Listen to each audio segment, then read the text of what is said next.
last days, you will see a woman who decide to be like a man.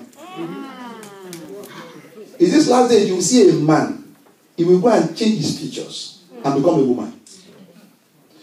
I was in a program. I went for a program somewhere in Malaysia. So the pastor now carried us somewhere to go out for shopping. At the shopping mall, I saw a man. But this man looks like a woman. In fact, she's a woman. So, and I saw her say, hey, excuse me, madam. She looked at me. Don't you see me? Do you see any breast here? I said, sorry, but you painted your mouth and you're looking like a woman. He looked at me. Pastor said, let us go. Leave this man alone. Because sometimes I like to ask questions. So, it is in this crazy world, you will see a woman who will decide to behave like a man. One day, I was going somewhere and I met a woman with beards everywhere. And I asked her, are you a woman or a man? She looked at me. She said, you're embarrassing me. I said, sorry, ma'am. I said, I saw this thing. He said, you can get it if you want it. It is possible. Women grow beards now. They use some chemicals. They put there. And after a while, you see the hair growing. They want to be a man. So we're in a crazy world. Is this world now, a woman and a man will do for better, for worse? Give them 1 month. I am no more interested. I am done. You'll be wondering, 1 month, you are done. For what? Crazy world. Is this crazy world we have now that children will kick their father and say, hey man, what's wrong with you? And the father will say, I'm sorry, what did I do? This crazy world. Things are going bad. And now it's affecting marriages as well. The craziness of these last days have entered into marriage. It's now no more a thing of fear. A man can have a girlfriend and he'll bring it home and introduce it to the wife. This is my girlfriend. This is my mistress. It is a thing of now that you see a woman, we have a boyfriend, and she doesn't hide it. Where I worked before I was transferred, they call those people helpers. They will say he met a man and the man is a helper. He will take the man home and introduce to the husband. This is my helper. If not this man, we will not be eating in this household. This is the man. Crazy world. Crazy world. I pray that every spirit of craziness that want to enter into our lives shall die from the root in Jesus' name. Being crazy is a demonic attack. And that is why I want to call when your marriage is sick. When your marriage is sick. Sickness does just happen. It starts from some certain signs and symptoms. That's right. So the moment you start noticing it, that somebody is having headache continuously, it's better you go and do checkup. That's right. If you know that you're having body pains, and these pains are not going, you better go and do checkup. So also, your marriages, there are signs you will look at it. If you love God and want to make heaven, check it out. So that you will not, the marriage will not drag you to hell, and the marriage will not destroy your life. Shout a big hallelujah. Hallelujah. At the beginning, God made sure that He instituted marriage so that there will not be divorce. That was His original plan. Yes. Let us look at that place we read in Genesis chapter 2. That was the original plan of God. That marriage, there should be no separation. That they should stay together as one. Look at what the Bible says in verse 18. And the Lord said, it is not good that a man should be alone. I will make him an helpmate for him. Now, if God will give you somebody who helps you, it is difficult for that person, if he's an helper, for you to leave your helper. But now there's no more helper. It is now marriage of convenience. Marriage of, she has money, I don't have money. Marriage, so there are a lot of things that are bringing marriages now. But at the beginning, it was for you to help one another. And look how the Bible says in that same chapter, in verse 23. He said, and Adam said, this is now bones of my bones, flesh of my flesh. And she shall be called a woman, because she was taken out of man. Normally, it is very important to pray for God to give you bone of your bone, but not the same character. Because if you are of the same character, you are a man of anger raised to power 2. You are a woman of anger raised to power 3. If power 3 plus power 2 meet together, what happens? Explosion. So make sure that when you are praying, bone of my bones, flesh of my flesh, don't pray for the same character, so that there will not be clash of fire. Praise the name of the Lord. Hallelujah. Now, for you to know that at the beginning also, God never wanted a divorce. It's written in Malachi chapter 2. Malachi chapter 2. The book of Malachi. I purposely I'm talking slowly so that you can understand what I'm talking this morning. Your life is my life. If you fail as a married woman, if you fail as a married man, you have failed God, you have failed your generation. Your children will look at you one day and say, what do you really have? Because you failed God. So you must know that even if you have divorced now, it is possible that God can give you another husband, can give you another wife. But it's possible also to simply think, can I reconnect back to my wife? Can I reconnect back to my husband? God can make it happen. It's a choice. Shout a big hallelujah. Hallelujah. Look at Malachi chapter 2. And then look at from verse 14. From verse 14. Are you there? Yes. He said, yet he say, wherefore, because the Lord hath been witnesses between thee and the wife of thy youth, against whom thou hast dealt treacherously, yet is she not thy companion and the wife of thy covenant? You made a covenant. You made a vow before men, before people. So it is a marriage God brought for both of you to be companions and for you to have a covenant that backs it up. He said, will you now deal treacherously against that covenant and that very companionship you keep? Look at verse 15. And he said, did not he make one, yet he had the residue of the Spirit. And wherefore one, that he might seek a godly seed. Therefore take it to your spirit. He did not say take it to yourself. Because you know yourself can be flesh, soul, and spirit. So he said, take heed to what? Your spirit. He's talking to your inner man, not the one that controls the outside.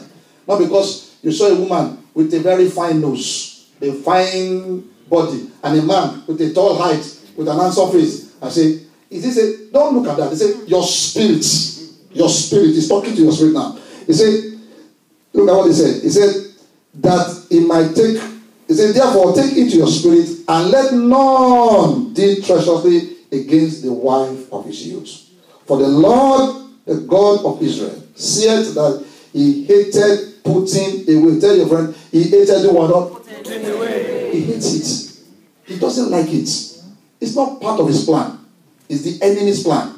He said, he hates putting away, for one covereth violence with his garments, said the Lord of hosts. Therefore take it to your spirit, that he deal not treacherously. Beloved, it's a serious matter. That's right. And God wants us to look at it today. In Matthew chapter 5. We now come to the New Testament. Matthew chapter 5. Matthew chapter 5.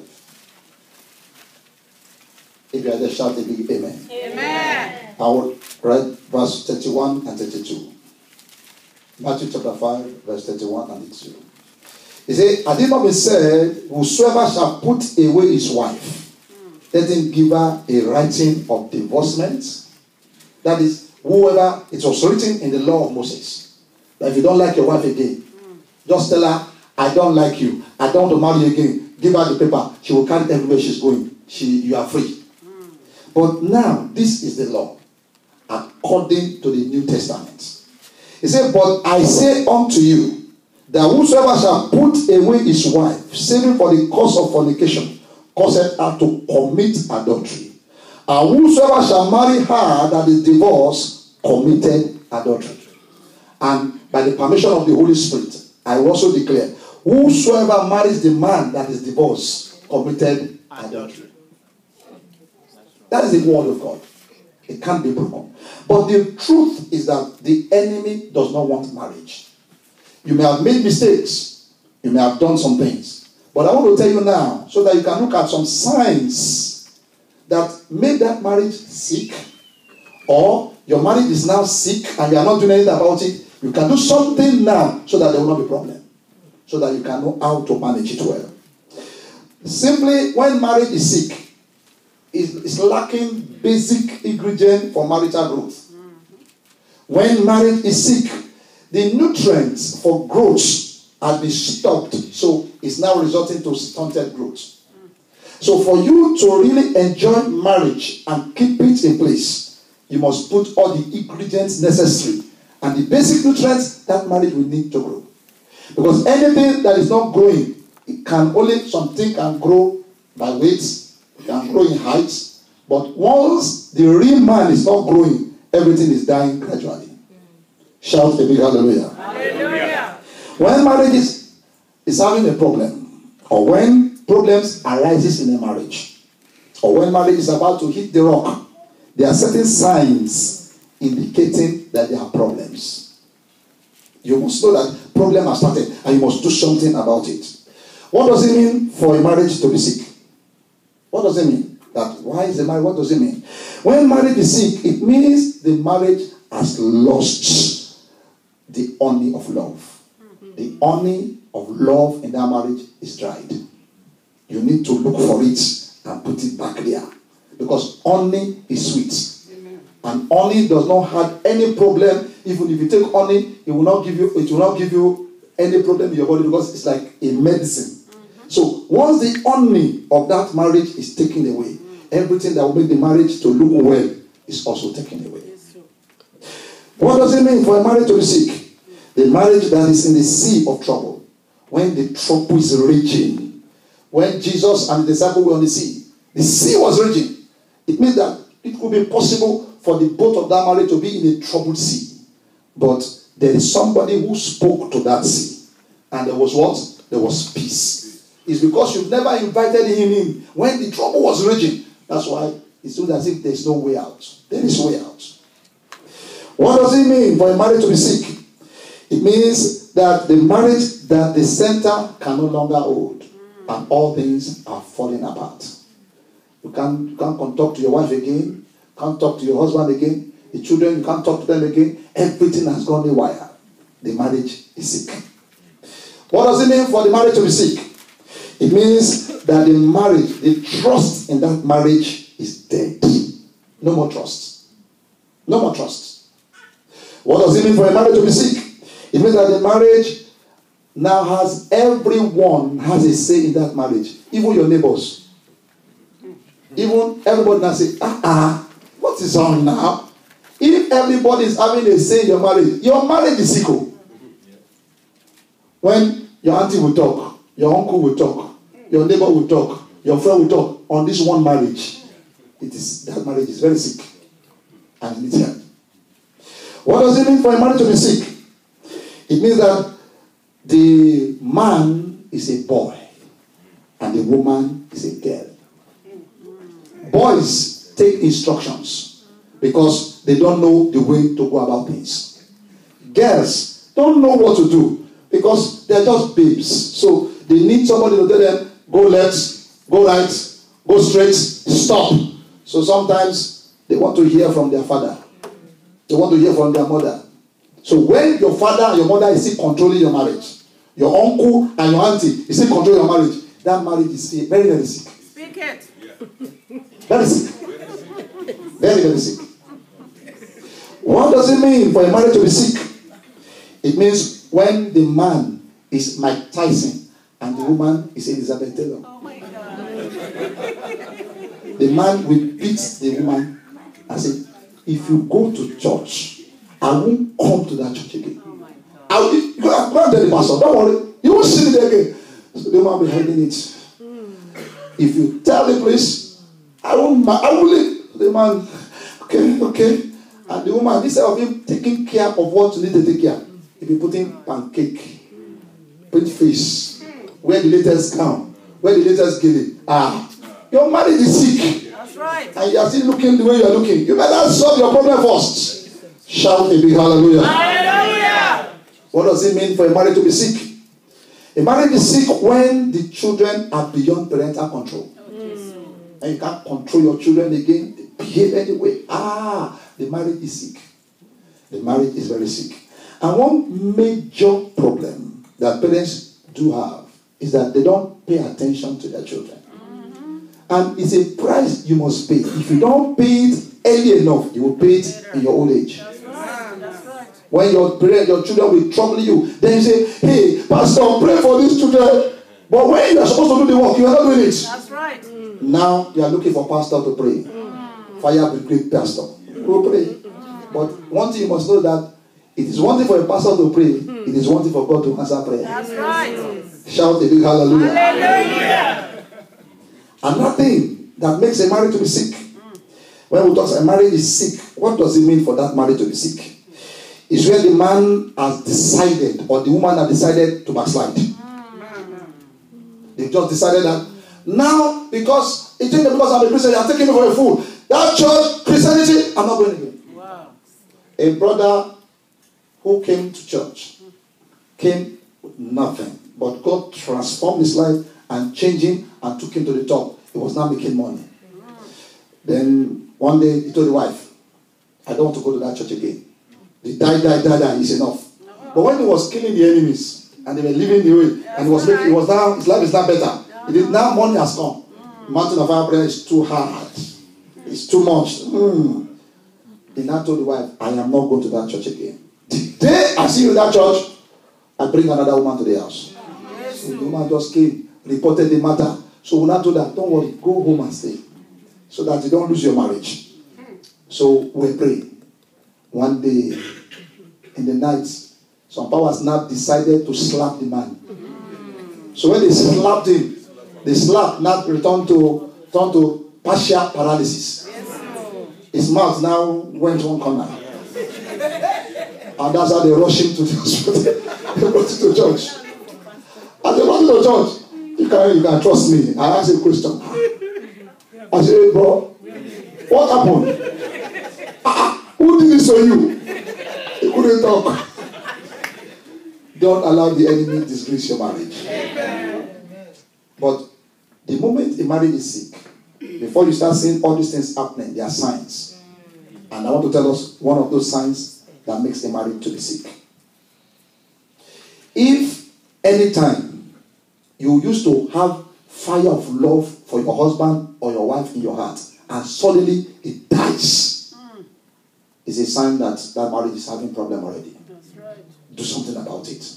You can pray for your love to come back to your heart. There's nothing God cannot do because of marriage. He can. And he's ready for those who will come for him to help. If you say, Lord, I don't love my wife again, please put a love back to my heart. Let the love of my wife increase. In the name of Jesus. Take it as prayer point. God will do it. Also the husband. The wife will say, hey, this man, I used to love him before. If I see him, my body will be shaking. Never see him, I don't like him again. Sit down and pray. Because it's a sign that that marriage will be in trouble. The second sign for you to know that a marriage is sick is that there will be what we call extramarital affairs. Once you've started suspecting your husband, started suspecting your wife, that it's as if somebody is outside there, the marriage is sick. You must pray. You must stand up, fire prayer. Because if you don't stand up, there will be a problem. And I used to tell sisters, if you marry brothers who are genuinely born again, don't mess up with them. Don't take them for granted. Don't say, doesn't matter. And you don't do anything you like. It doesn't bother you what you do. It's very, very wrong. Very, very wrong. Because you will push them outside. There are women outside waiting for Christian men to marry them. Waiting for Christian men to marry them. And there are men outside that are looking for Christian women they can marry. And you are pushing your wife outside because of the way you are doing. You must change your character so that your wife and your husband will not go another way. Another sign of a sick marriage is that before you used to care for one another, but now you don't care for each other again. But that is going its own way. Sister is going its own way. Shout a big hallelujah. Hallelujah. Before we used to share secrets together. No more secrets again. Everybody's keeping their own secrets.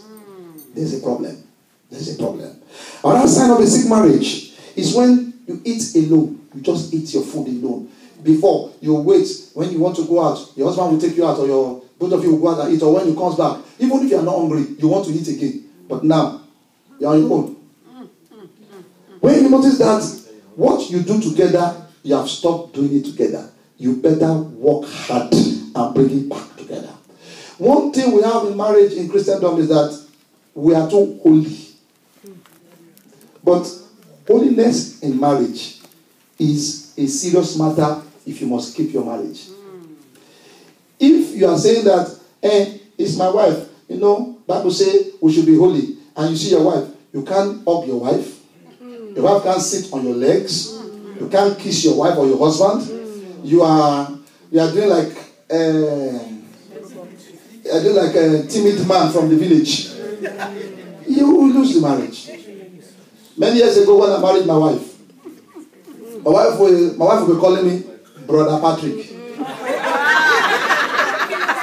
I called my wife. I said, "Am I your uncle?" I'm not your uncle. Don't call me your Patrick. Call me a name that will make me happy. Shout a big hallelujah. So whatever you are doing together, look, check it well. It can really stop. It can really cost over your marriage. That's right. When you are going, before you got married, the both of you used to go to the bathroom to bath together. Now you don't bath again together. Please bring it back. That's right. Bring it back. Shout a big hallelujah. Hallelujah. Another sign of a sick marriage is that when you don't pray together again, the brother will be praying. The woman will say, "Right, keep on praying. I will meet you. I'll meet you." And woman will pray and say, "Daddy, come, let us pray."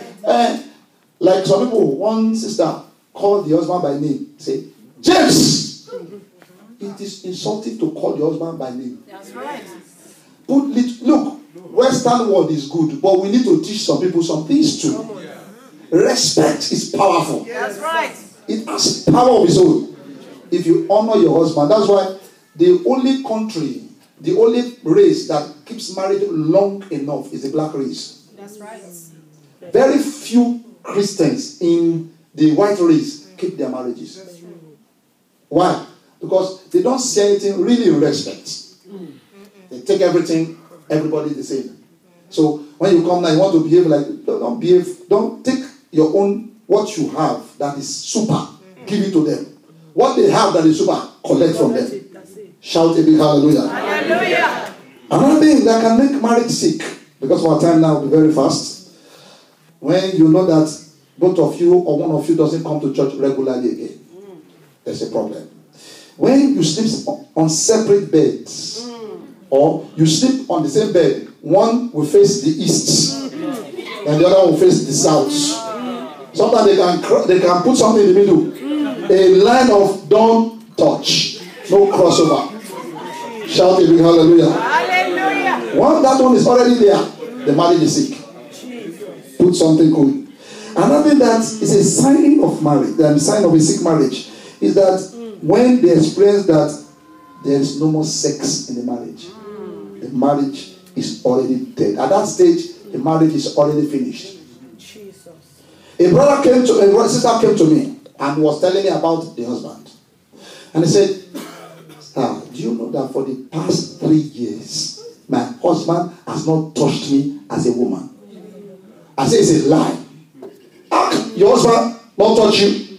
Is he a wood or is he a stick?" He said, "I don't know, sir. I don't know what is happening." And I called for the brother. The brother came. I said, "Sir, why now?" Your husband said, "Your wife said you're not touching her again." I said, "Pastor, no interest. No interest. Now, who has this interest for 3 years? Where are you going to discharge for 3 years?" He said, "Sir, nobody. I said, "It's a lie." It's a lie. I said, "If you don't tell me the truth, me and you will go to prayers. And whatever happened to you is your problem. He said, let my wife excuse me. So after he told me, and I begged him, I spoke to him, and I called both of his wife, and I prayed for them, that the fire of love in their life should be rekindled by fire. Amen. And I gave them one special treat to go for hotel. I paid 3 days myself. I said they should keep the children. They should leave the children, let them go for retreat. They went for holy honeymoon retreats. If you see a man is laughing on a Sunday morning, check it well. Something good is happening. If you see somebody come on a weekday to the church and say, Pastor, God bless you, sir. Something is happening. But if you see somebody come and Pastor, we day, sir. Many years ago, I was sharing with somebody. I used to have an uncle. This uncle sometimes would go there to spend holidays.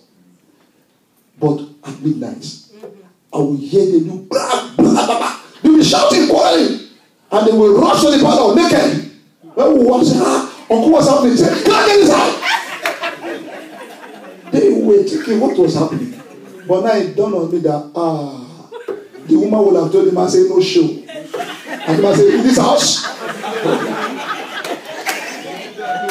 So if you must enjoy your marriage and keep your man, please don't deny that man or that woman sex. It's very, very important. I used to tell Christians, especially Christian women, that once you are married, everything that is called sex in marriage that is available to you, use it. The only thing you must not practice is oral sex. That is what is dangerous to you as a Christian. But every other way you can use to enjoy your marriage, enjoy it. Because sex has power to bond people together if you keep it well. It's not for everybody.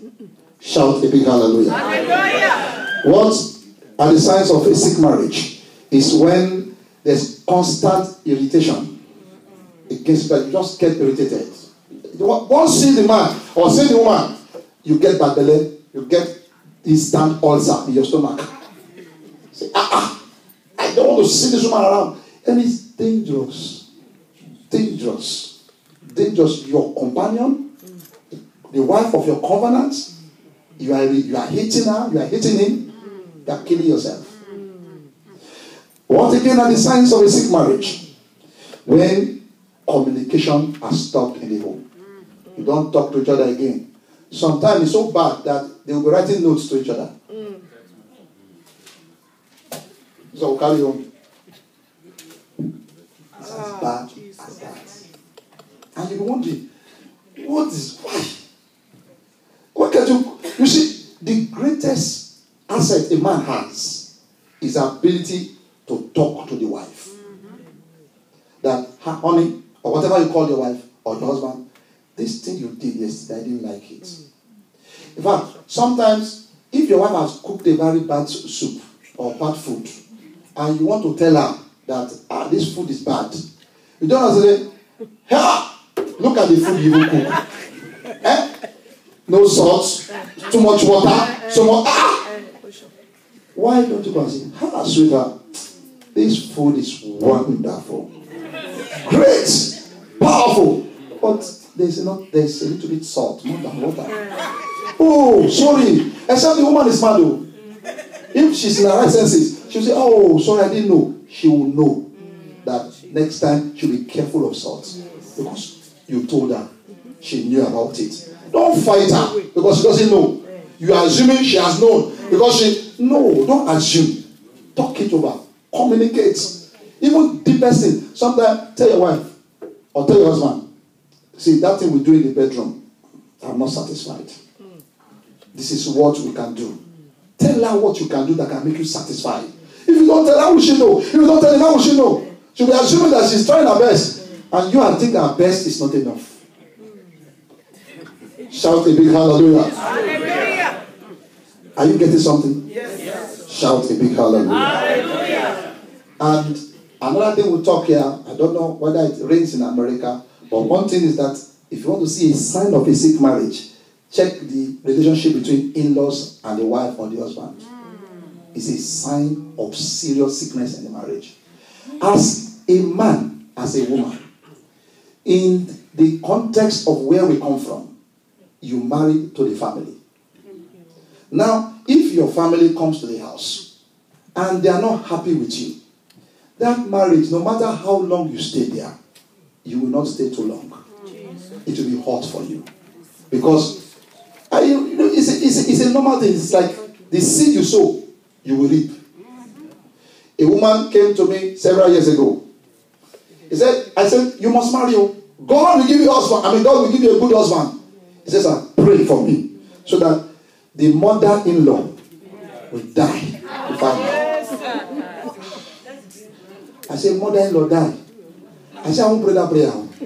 I said, you will pray the prayer yourself. The day the mother-in-law dies, you see your husband. I said, yes, that's what I want. I tell you now, the woman is 52 years, she's not married. Maybe the real husband, the mother refused to die.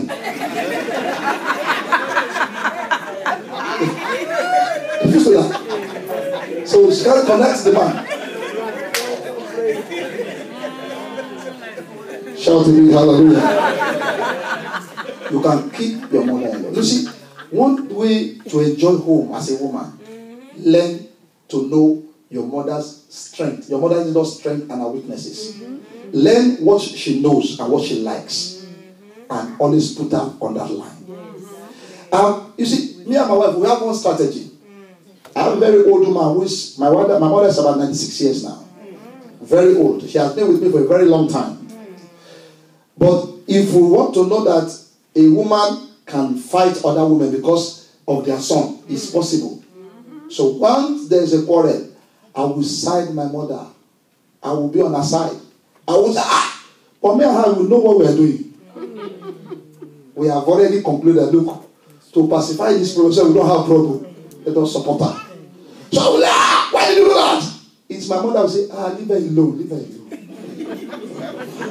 It's not like that now. God bless you, man. The Bible says wisdom is what? The principal thing. Sometimes give them gifts. Respect them. Once in a while call them. Say, Mama, I will pray for you. It is well with you. God will give you strength. You will know that you don't hate her. And God will help us. And lastly, when you notice that there's total neglect and disrespect between you and your husband, it's a sign that there's real sickness in the marriage. Beloved, what can you do for us to have and to cure this marriage that is sick? One, realize that there's a problem in that marriage. Because some people don't want to know that there's a problem. They felt it's normal. When things are not going, things are having these signs I said, it's not normal. It's not normal. Things have changed. And you need to work on it. So realize that there's a problem. And now look for how do you solve this problem.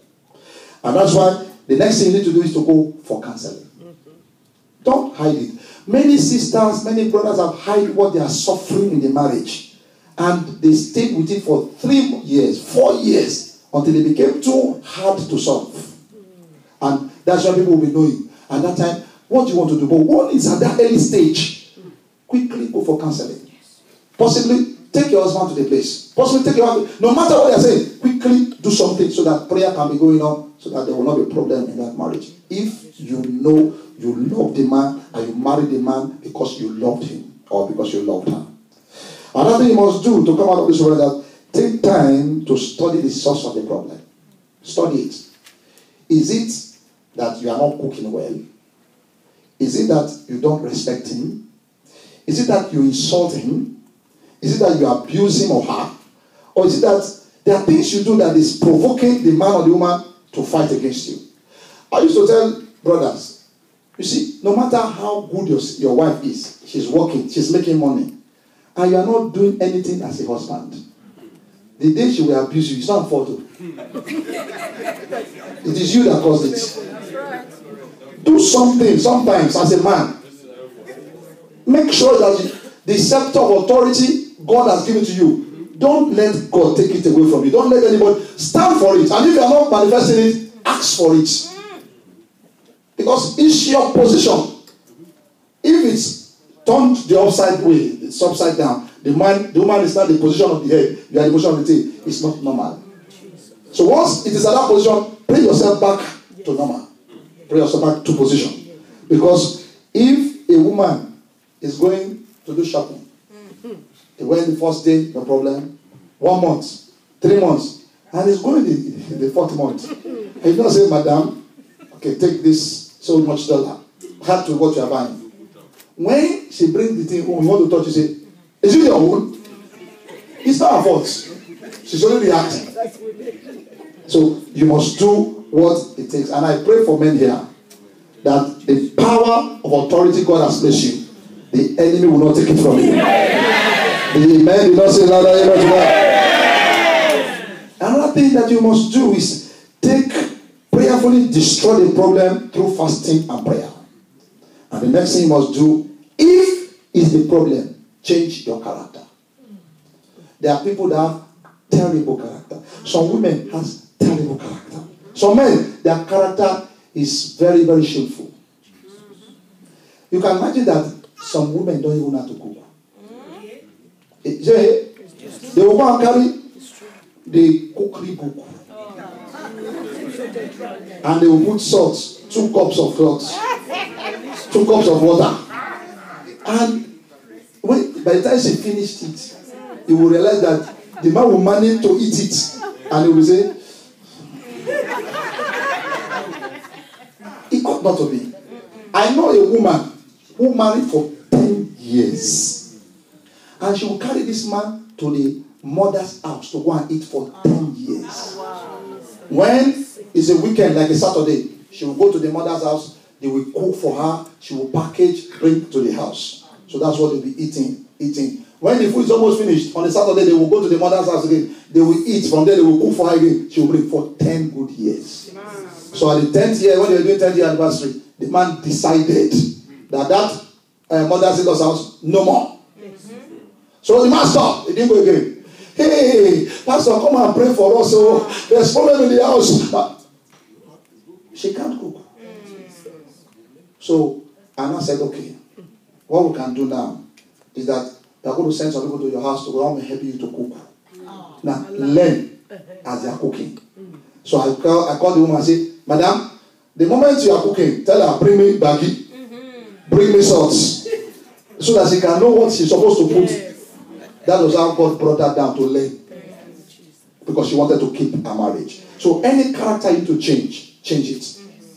Those of you that has this terrible razor blade pin-like tongues, that you call your husband useless man, stupid. You better change. You better change. Seriously.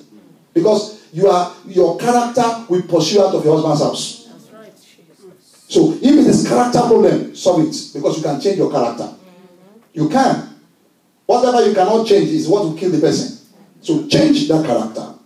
And make sure that if you want to make heaven, and your mind is made up to make heaven, then make sure that you are focused on heaven. Because if any man does not want to make heaven, he will do anything in that marriage. If you are not heavily conscious, you will not think that if you are your husband and wife, you are not talking in the home, and Jesus comes, you can miss heaven. If you are not heavily conscious, something will not tell you that, hey, this situation, if Jesus comes to visit us in this home, will you like it? And you said, hey, it doesn't matter. Hey, you are not heavily conscious. You are not going anywhere. Yes. All you are just planning is to go and sit in high table with the devil in hellfire. So if you want to make your marriage work and you don't want to destroy your life at the end, then you must work on all these signs and make sure that you put them in order. Shout a big hallelujah. Hallelujah. Let's bow down our heads.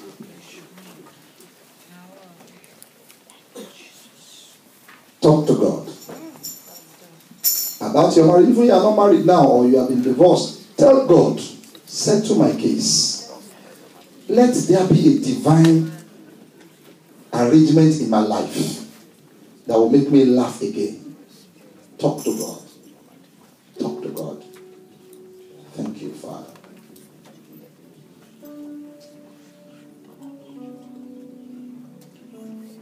I say yes.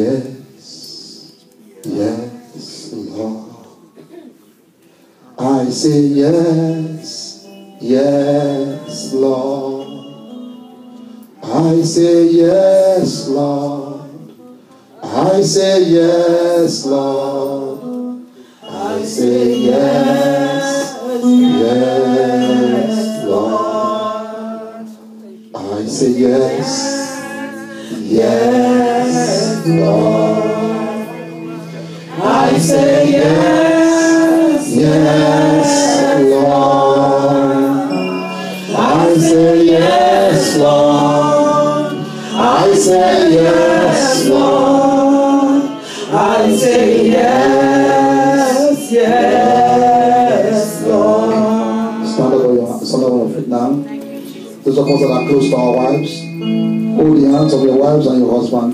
And those of us that our wives are not here, our husbands are not here, let us look at them in the spirit realm from our hearts.